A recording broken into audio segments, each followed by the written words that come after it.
Thank you. Give me some cocoa. They're so sweet. They said, "Do you want coffee or hot cocoa?" And I said, "Yes." And they just gave me cocoa. So maybe it's the braids. I look like Swiss Miss. Yeah, miss.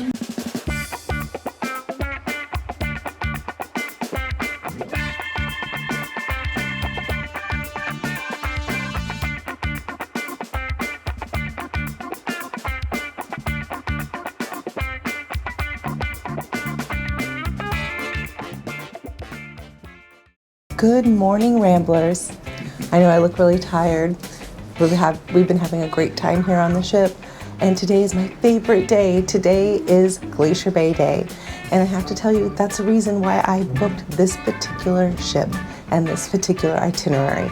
Last time we were in Glacier Bay, it was the best day. It was my favorite day. It is so beautiful along this whole entire bay, and you pass several different glaciers. Today we're getting ready to pass Johns Hopkins Glacier, and there's so much snow out here. It's a little foggy and it's a little chillier than the last time we came through here. We came through here in July. That was really gorgeous, and it was something I'll never forget. And so this time we came here in April because I knew it'd be just a little bit different. This is absolutely one of the best things to see. If you're booking an itinerary for Alaska, make sure you look to see if they are going to Glacier Bay. To me, it is true Alaska experience, seeing all these glaciers and going through this area. So right now, to get to this point, we're traveling north, and then we're heading towards the Johns Hopkins Glacier, like Jody was saying, going around Jaw Point. But prior to this, we had the Reed Glacier and the Lamplugh Glacier as well. You got lots of them to see. There's hundreds of glaciers in this park. This is why I suggest going for the balcony rooms. The view is amazing.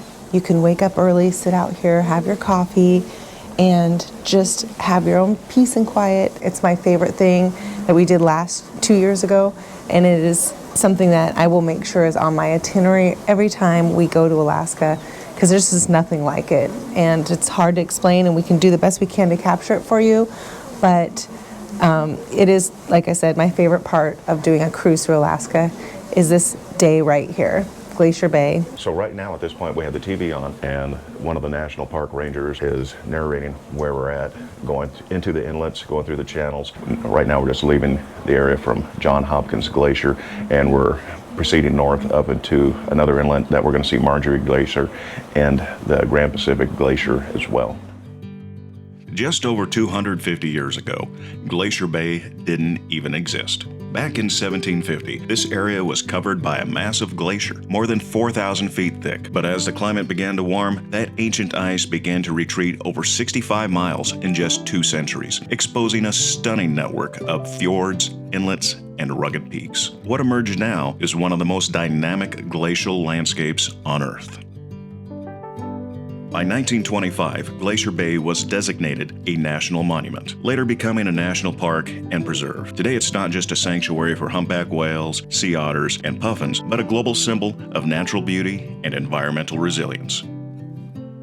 Cruising through Glacier Bay has become a bucket list experience, with select cruise lines like Princess, Holland America, and Norwegian earning special permits to enter this protected region. Rangers from the National Park Service often board ships to narrate the history, geology, and wildlife, turning each visit into a floating classroom. For many, a voyage to Glacier Bay is an emotional high point of an Alaskan cruise. And for good reason. It's a place where you can witness the Earth's past, present, and future in one unforgettable view. How you doing? Good morning. See ya. Good morning.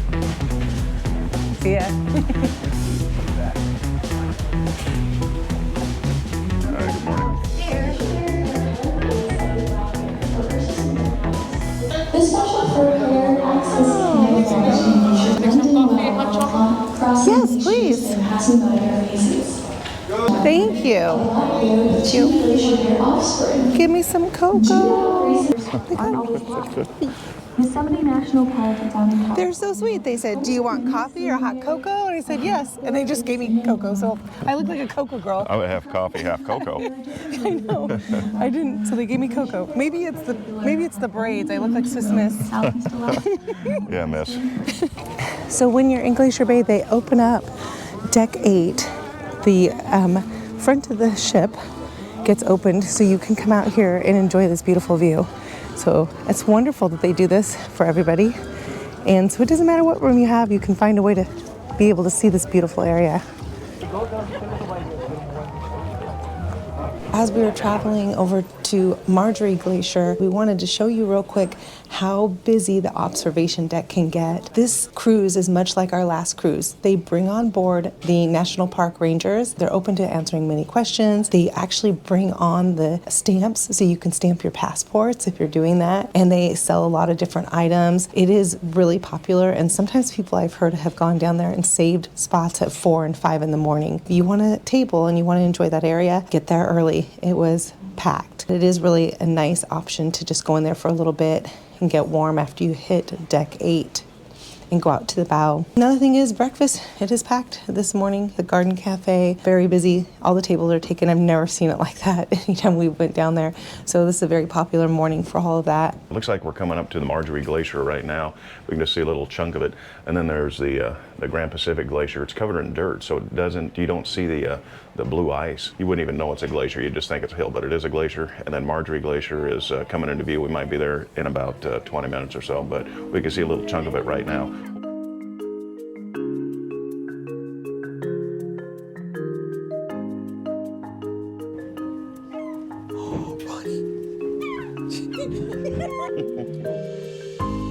We are getting closer and closer to Marjorie Glacier, and keep in mind, you don't have to have a balcony, but it's really nice to sit here. As busy as I saw the deck was, they will stay in this area for an hour, and that's what most ships do, and they turn completely around. So no matter what side you're on, where you're at, you will get an opportunity for the view. Currently, there is a bear sighting on the other side of the ship right now. So I'm hoping that when this turns around, we get the chance to see the bear too. And then if you notice, somebody actually fed the birds. You're not supposed to. Yeah, you're not supposed to feed the animals, but someone tossed some bread out there, and now they all seen it, and they're all flying around looking for their chunk of food too. Oh my gosh, they're on the deck. Without a doubt, it's still my favorite day on a cruise. It's so beautiful.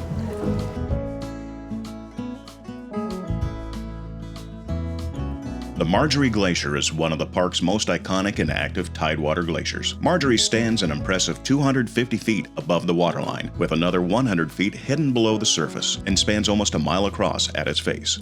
It stretches nearly 21 miles in length from its source in the towering Fairweather Range down to the bay. Marjorie is one of the few glaciers in the region that's considered stable, neither advancing nor retreating significantly, making it a reliable spectacle and making it the grand finale of any Glacier Bay cruise. Oh, I don't think I got it. It's going more.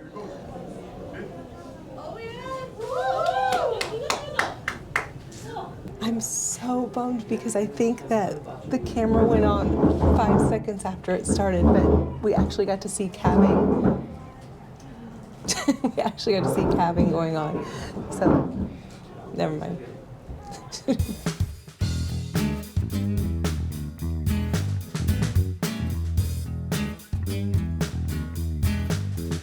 They're so pretty. I like it. I did up my hair for this special Crazy. occasion. You might want to like line it back a little bit. There. How's that? Hey Ramblers, that was Glacier Bay. We hope you enjoyed our time showing you around Glacier Bay and some of the glaciers, but it's not over yet. We still have another half day left, and we're heading over to Icy Strait Point. On this rainy day adventure, I'm going to shove Jody into a gondola, take her to the top of a mountain, and reward her with the most Alaskan Bloody Mary you can have. And if you're not a Rambler yet, hit the subscribe button, become a Rambler, it's free. Tap that bell icon to be notified of our next videos coming up in the series. We have Sitka, we have a bar crawl on our last sea day, not to mention a tour in the beautiful city of Victoria, BC. Thanks for watching, Ramblers.